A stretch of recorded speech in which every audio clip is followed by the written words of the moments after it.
tricky little beast! Oh. Hell. Yeah. Hello, welcome back, Truth Seekers. I'm so excited to have you. My guest today is the author of several books. He's the president of the Population Research Institute, and you can see him if he's not testifying in front of Congress at the National Review and Wall Street Journal. Mr. Stephen Mosher, author of Bully of Asia, the latest book that you've written, and an outstanding purchase. You should run and get it today. How are you, Stephen? Great to have you. I'm doing well, thank you. So,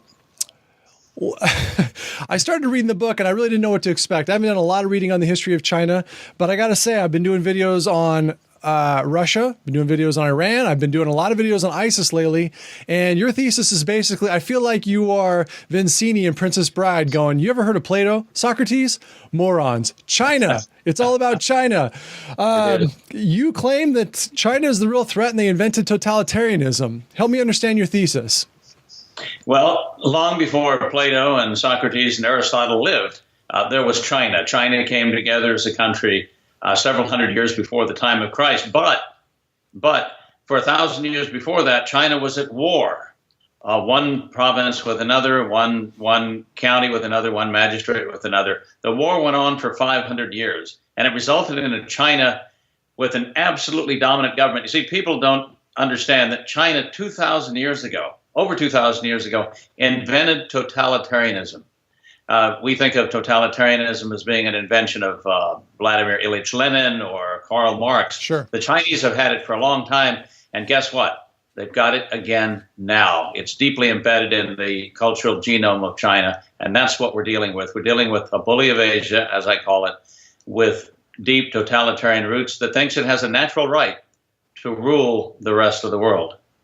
I want to get into how, if anyone was to accuse you of being a partisan, what your expertise is on China. Before I do that, I think a lot of the times when I get into conversations about what the danger is in other ideologies and cultural relativism, we go back to the beginning of here's what they believe, here's what they're taught, here's what they think their manifest destiny. Let's compare that to ours and talk about how it affects our lifestyle and our culture.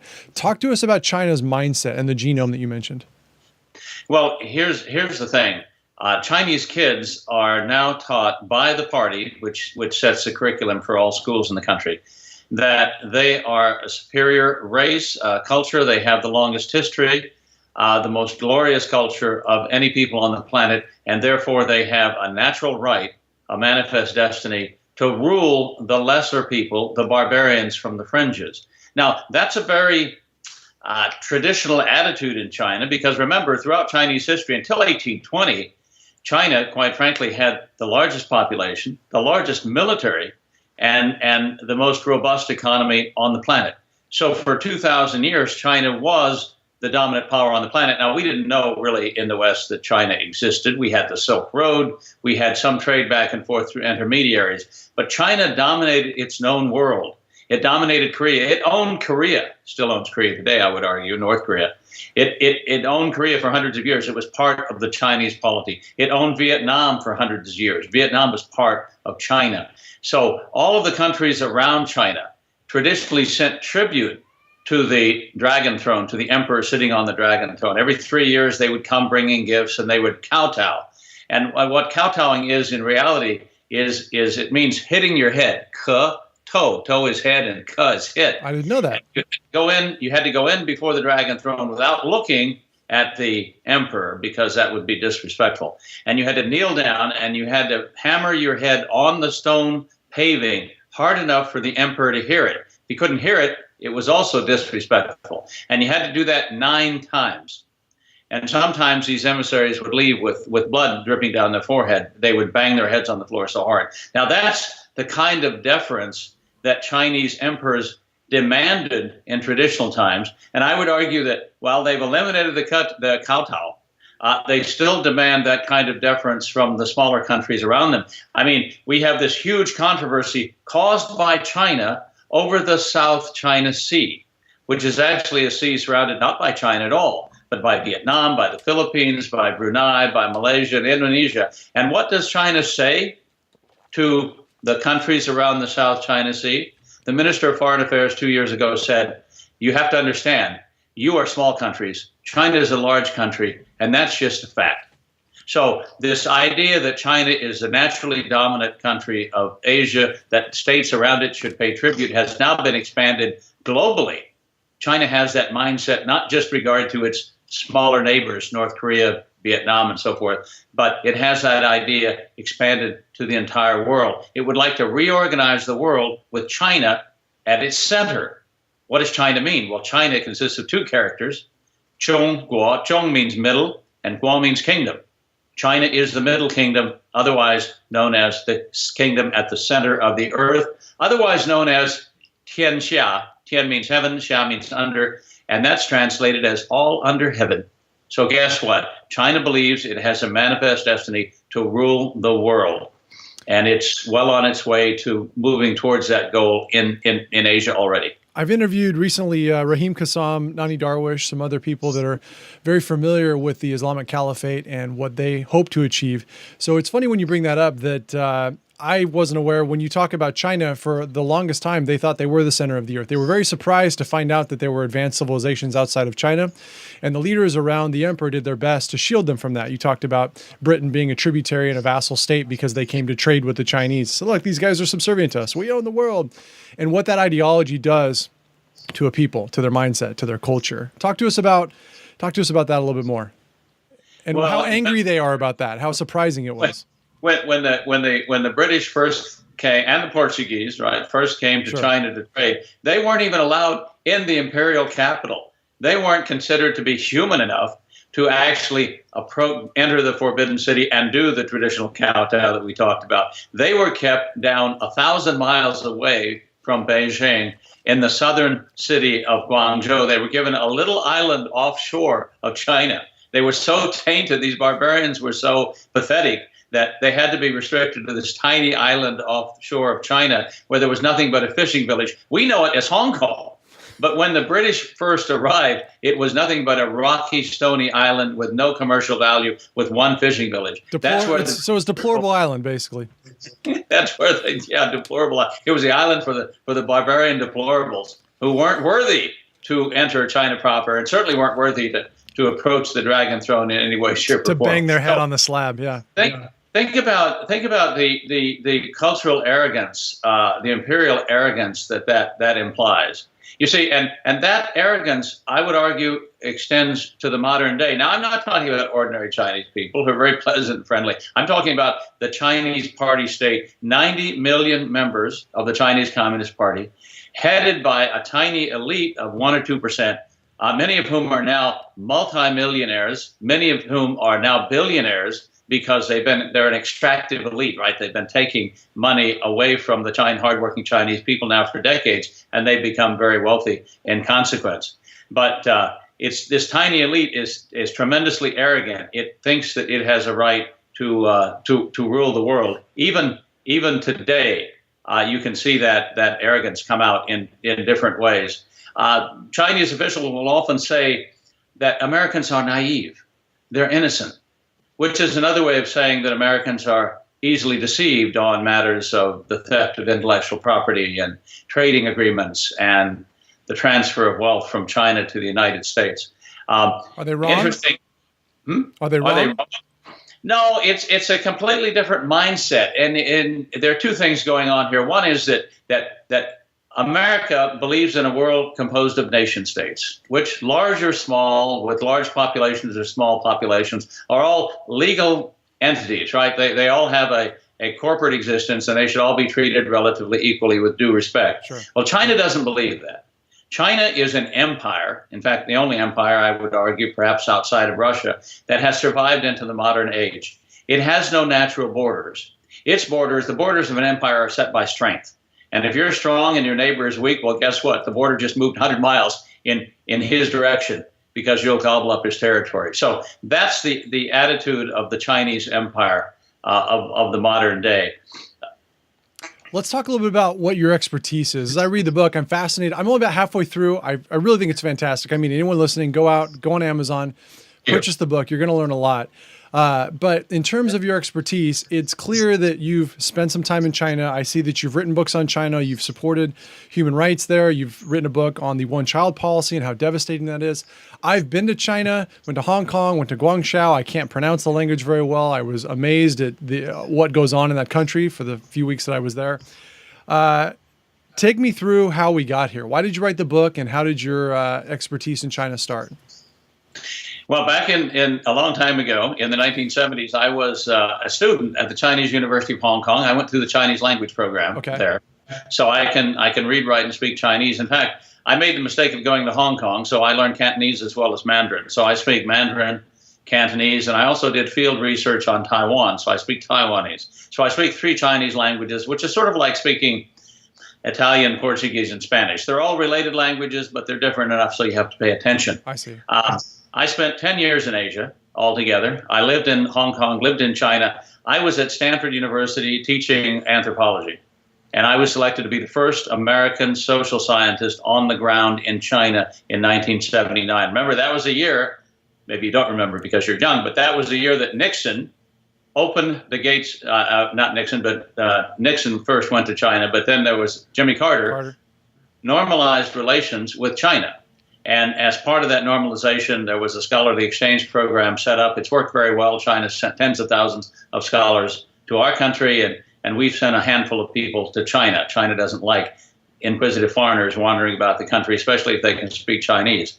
So I was the first American allowed to go and actually do field work in China. That's a big and deal. guess the Chinese villagers, the Chinese junior officials, the lower level people that I came to know over the course of my year plus in China, told me about all kinds of things. They told me about the failure of the commune system.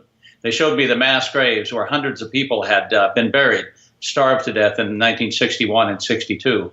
They showed me Little Turtle Mountain, not far from the community I was living in, where the landlords and rich peasants, as they were called, were taken out and shot when the Red Army came to take over that part of South China. And they talked to me about the fact that in 1979, not today, but back in 1979, they were actually worse off than they had been in 1949 before the communists came.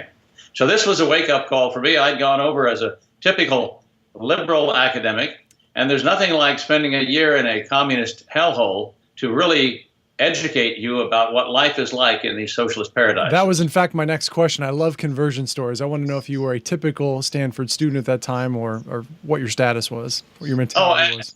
Yeah, I was probably a believer that that Chairman Mao's revolution had brought wonderful changes and advances to the Chinese people, and it actually took, I'm ashamed to say, but it actually took me several months to be convinced by my friends in China that it wasn't true. That, in fact, things were in some ways worse under the commune system. So I was there for the dissolution of the commune system. Derailed your whole life. You could have been the education secretary of the United States by now. Big Chairman Mao fan. So I was also present when the one-child policy began. And this is not a happy topic. I saw women arrested for the crime of being pregnant, with a second or third child. I went with them as they were taken and locked up in the local seat of government, the local township seat. And there they were held for days and weeks. They were subjected to morning to night propaganda sessions to brainwash them into accepting an abortion. Some of these women were 6 months, 8 months, 9 months pregnant.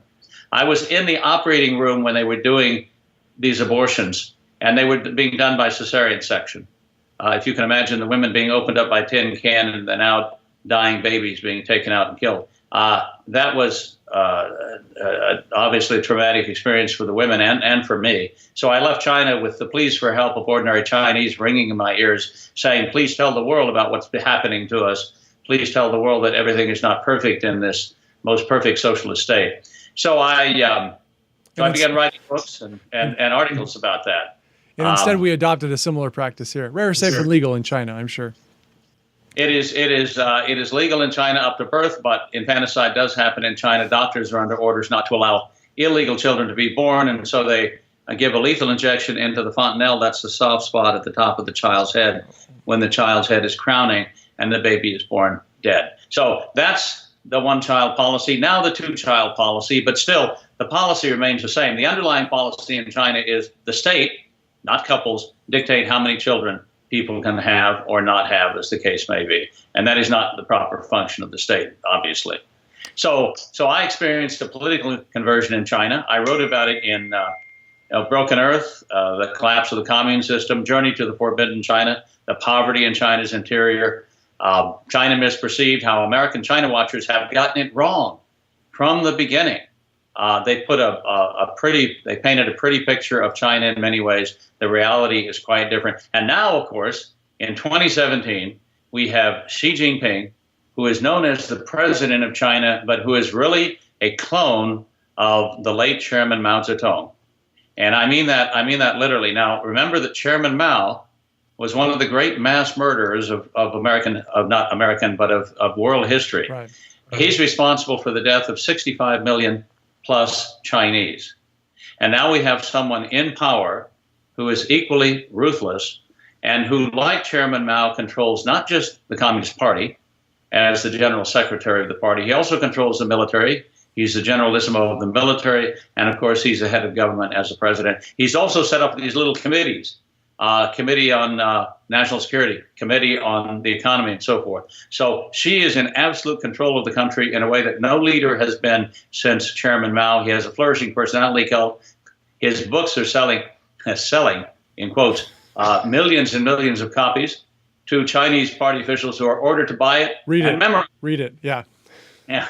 Read it or else, and be prepared to quote it at the next party meeting. So we see China. What is happening in China, and you haven't gotten to this part in the book, but at the end of the book I say what is happening in China is exactly the opposite of what we hoped would happen. We hoped that China would go our way. We hoped that when we opened our borders to Chinese products, that a Chinese middle class would rise up. And as their basic needs were met, they would then begin to demand increasing liberty, freedom of speech, assembly, association, freedom of the press. They would begin to organize.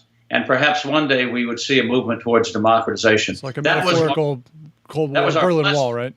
Our pleasant fantasy, right? Yeah. The reality is that China is reverting to type. China is reverting back to its historical totalitarianism in every way that one can imagine. And that's a frightening prospect, not just for the Chinese people. It's sad for them, of course, but it's a frightening prospect for the rest of the world. You know, I want to ask you about the hegemony, and I've got a quote here from Zbigniew Brzezinski, who said that the task of Chinese policy, in keeping with Sun Tzu's ancient strategic wisdom, is to use American power to peacefully defeat American hegemony. Sun Tzu also said that all strategy is based on deception, and the Chinese are customarily oblique in defining their ultimate aims. You paired that with a quote about how when George Washington turned down the throne of America, what did you say? That the Chinese assumed that this was opaqueness. Because Sun Tzu said, when seeking power, make it appear that you are not doing so. And you attributed this to the overall Chinese mindset. Talk about that a little bit. What is China's real goal, and how are they accomplishing it? Well, yeah, the interesting thing about the Chinese political culture is this. There are many interesting things, but the 36 stratagems of ancient Chinese culture, which are laid out in many places, but also in Sun Tzu's. We sometimes say Sun Tzu, but that's the wrong pronunciation. How do you say it? I assume I'm not pronouncing anything right, so go ahead. Sun Tzu's Art of War, right? Sun Tzu Bing Fa, Sun Tzu's Art of War makes it very clear that the acme of military skill is defeating the enemy without firing a shot, without shedding blood. And so customarily, any conflict, the first thought of a Chinese a military official or a political officer is to resolve a conflict by deception and deceit. So that's diametrically opposed to the American approach, right? Correct. The American approach would be: I'm going to look you in the eye, I'm going to shake your hand, we're going to be truth tellers, we're going to reach some accommodation. It's going to be a win-win. You're going to benefit, I'm going to benefit, we're going to go away happy. That is not the approach of the Chinese officialdom, and certainly not the approach of someone like President Xi Jinping.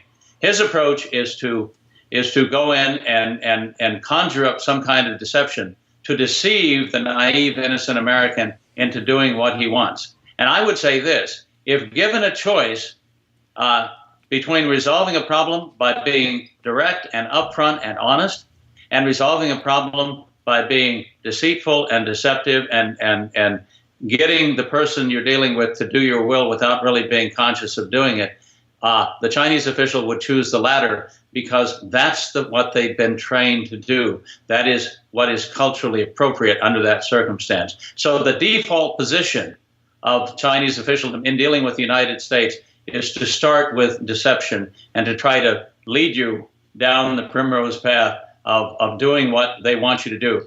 And so when we say win-win, Chinese officials smile and nod. But to them, win-win means this.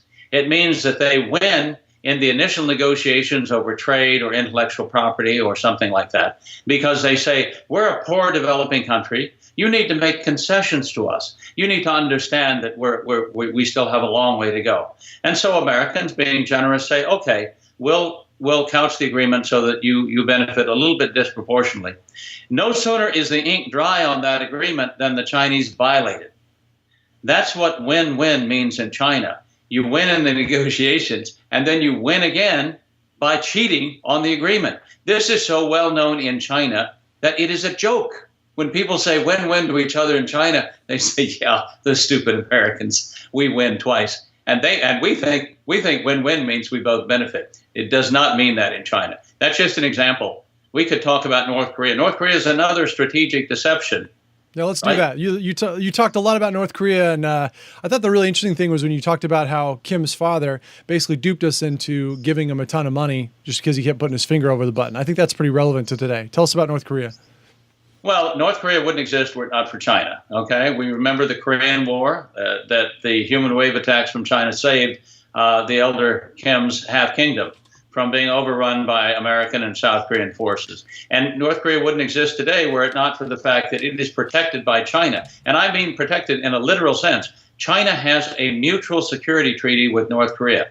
They're pledged to defend one another if they're attacked. All right? China has only one mutual security treaty in the entire world with another country. North Korea has only one. They're joined together at the hip. Okay? So then we get to the point of the nuclear weapons program and the missile program in North Korea. Now, we all understand that North Korea is a desolate, dirt-poor country where the people are starving to death. And if you don't understand that, just remember that last week, this member of Kim Jong-un's military forces managed to cross the DMZ, was shot 5 times, but crawled to safety. And when the surgeons were operating on him, they found he had hepatitis B, was suffering from malnutrition, and had intestinal worms, some of which were 12 inches long. Okay, the man's bellies were filled with parasites. Okay, now the military is fairly well fed in Kim Jong-un's dictatorship because you want to keep the military happy, right? If this military guy who was a border guard at the DMZ, presumably the creme de la creme of the North Korean military, was in such bad shape, what does that say about ordinary people? We know 15% of the Korean population is in prison anyway. The whole country is a prison camp. Kim has no high-tech industry. He has virtually no industry to speak of. How could he possibly manufacture missiles and nuclear weapons? And the answer is he can't. He can't. He only can assemble them from parts made in, you guessed it, go to a big box store, made in China, right? Everything says made in China. Well, those missiles, maybe they shouldn't say made in China. They should say assembled in North Korea from Chinese components. Shipped from China, yeah. Shipped from China, because that's where they come from. China could solve the North Korean problem very quickly by closing its border and by preventing the shipment of fuel and missile and rocket and nuclear components to North Korea. The program would be shut down. That's why I say China's been playing us for 30 years. I hadn't read about the intestinal worms. It is interesting to me, though, when these guys get out, like this is the new car smell. This is as good as it gets off the lot when these military guys come over, and they're not that happy there either. I'm fascinated by the mindset, the things you write in the book, some of the things that are surprising to people. Like you said, I haven't read the last half. So tell us what else is in the book that's really going to shock them, and then help us understand what we do about the problem. We thought that maybe flooding them with American products, tearing down the virtual Berlin Wall would work. It hasn't. So what else can we do, and what do we need to know? Well, I mean, look, I thought that. I will admit that going back to the 80s, up until the Tiananmen massacre, when thousands of unarmed students were gunned down in the streets of the capital city and then run over by tanks to add insult to injury, I thought up until that point that China was going our way. I was involved in the 90s in setting up Radio Free Asia. I was the commissioner of our Commission on Broadcasting for the People's Republic of China. And so we thought, okay, we'll intensify, we'll do to China what we did to Eastern Europe with Radio Free Europe and to the Soviet Union with Radio Liberty, spread news and information about what's really happening in China to the Chinese people that they can't get from the government-owned media, the censored government-owned media. That hasn't worked. The Chinese Communist Party studied the collapse of the Soviet Union and has gotten really smart about starting in kindergarten and the patriotic education program we should talk about, because from kindergarten through college, every year there is a course in patriotic education which talks about the glories of imperial China, the glories of China past, the humiliation of the last century of Western incursions into China, and the glories of China future. And in that patriotic education program, Americans need to know that we're the bad guys. That beginning with the first Opium War, which was actually against Great Britain and China, we weren't involved. We're blamed for the first Opium War. America is blamed for the second Opium War. We're blamed for the Japanese invasion of China, because the patriotic education program teaches Chinese kids that Roosevelt encouraged Japan to invade China so that the two Asian powers could tear each other to bits, and Americans would then come in and pick up the pieces. This is the patriotic education program is completely filled with falsehoods, which are designed to make China appear the victim and America appear the victimizer. Why is that? Because back in 1989 in Tiananmen Square, the children of China were holding signs with quotes from Lincoln and Jefferson and Washington saying, and Thomas Paine, give me liberty or give me death. And the Chinese Communist Party was horrified at the ideological incursions that America's example of ordered liberty had given to the young, impressionable Chinese youth. And they determined that never again would Chinese students raise a replica of Lady Liberty on the central square of China's major city, its capital. It's all like campus squares today. You can't have the founders quoted. They were racist, horrible bigots, bad people. Right. So we're horrible people, bad people. And Chinese youth are being taught that to keep their distance from our ideas and our culture. It's an appeal. Look, the governing ideology now of China is not communism. We all know that. They admit, the Chinese Communist Party admits that it's not communism. They call it socialism with Chinese characteristics. What are the Chinese characteristics we're talking about? Well, we're talking about a hyper-nationalism, a glorification of the Chinese history, the culture, the glorification of the Chinese race. So what we really have is socialism with Chinese nationalism. Let's reverse those words. We have Chinese national socialism, okay? National socialism. There's an abbreviation for that, isn't there? And it's a scary. It escapes my mind. Yeah, I've never heard. It doesn't sound familiar at all. So that's what we're dealing with. We're dealing with a national socialist China with a thriving economy, with a burgeoning military, and with a party state that is absolutely determined to dominate wider parts of the world and to knock America off its perch as number one.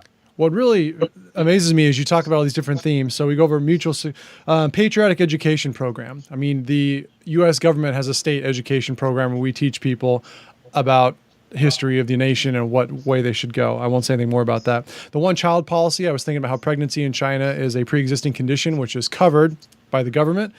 And the founders were bad people, Tiananmen Square. And I think there's a lot of similarities to what happens in the culture war that's here, right? How do we win? How do we talk about how we win in America.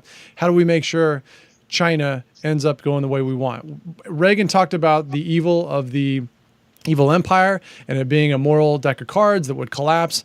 Can China support its own way? You have a one-child policy, you have backwards cultural policies, you have evil people at the top.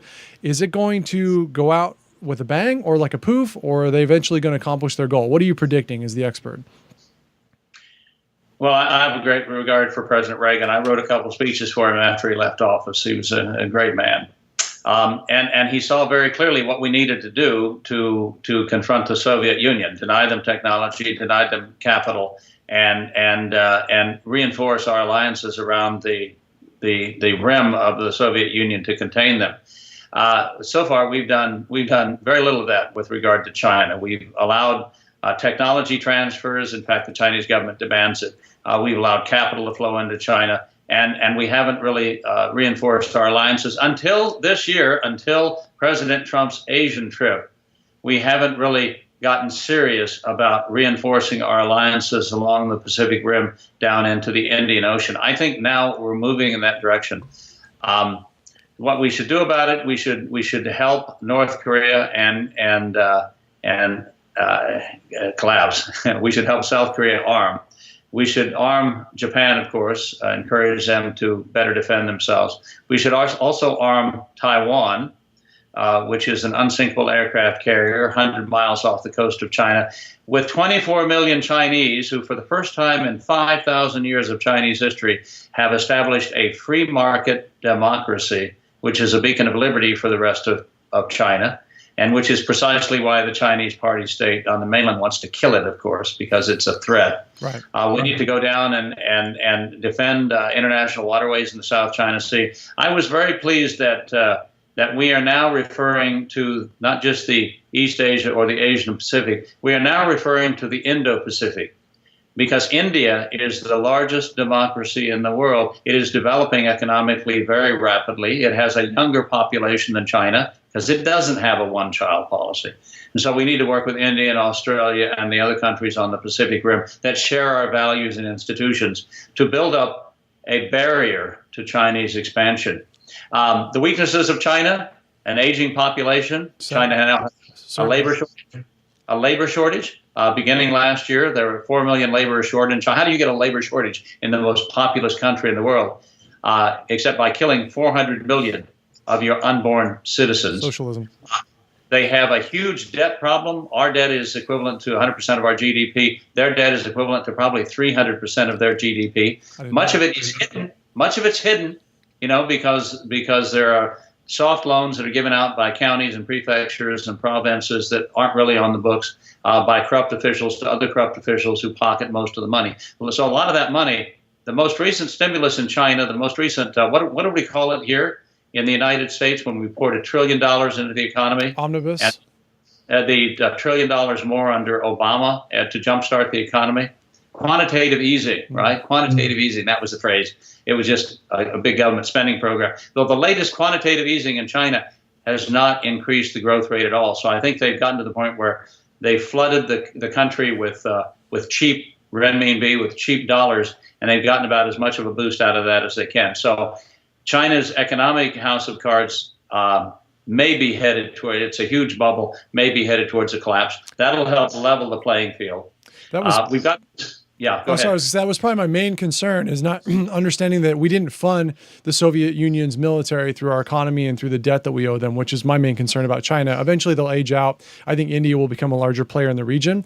Just my theory here, but I've read stories about how we will fully fund their military in the next 5 years just from the debt servicing that we owe them. And the economic stimulus we give them through products is unprecedented. So that's always been my question, is how do we curb that? But you give a pretty good response to it right there.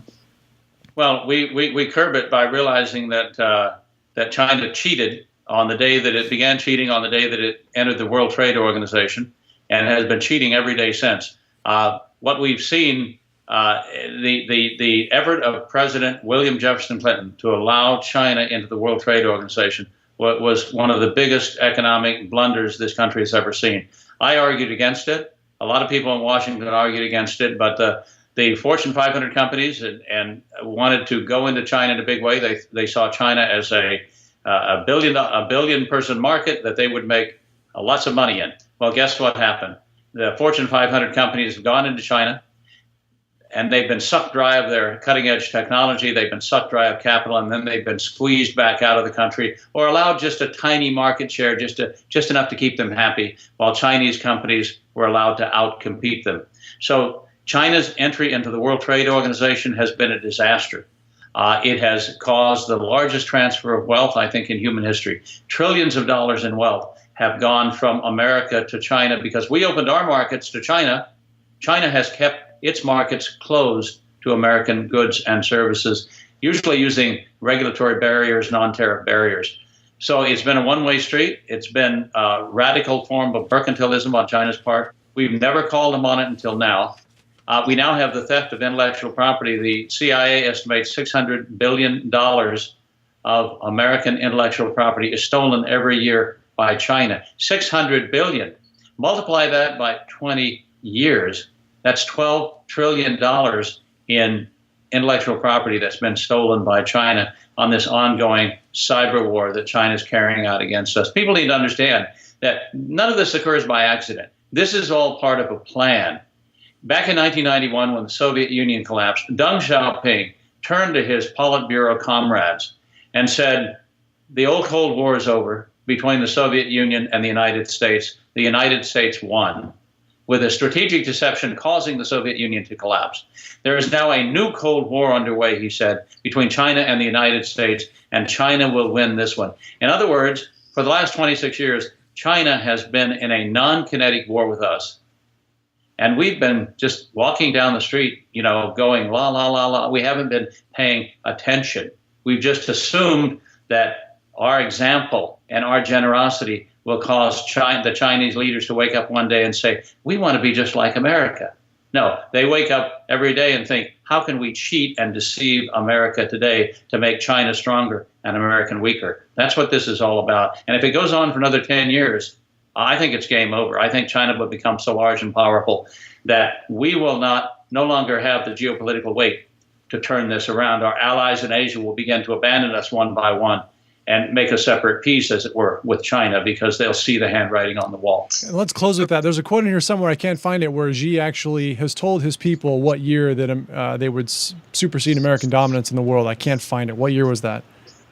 Well, they have a 100-year plan. So by 2049, they intend to be the dominant power on the planet and usher in the world of great harmony, which is what actually a Chinese phrase, the world of great harmony, where the world will lie quiescent and happy under a benevolent Chinese rule where the Chinese leadership dictate everything.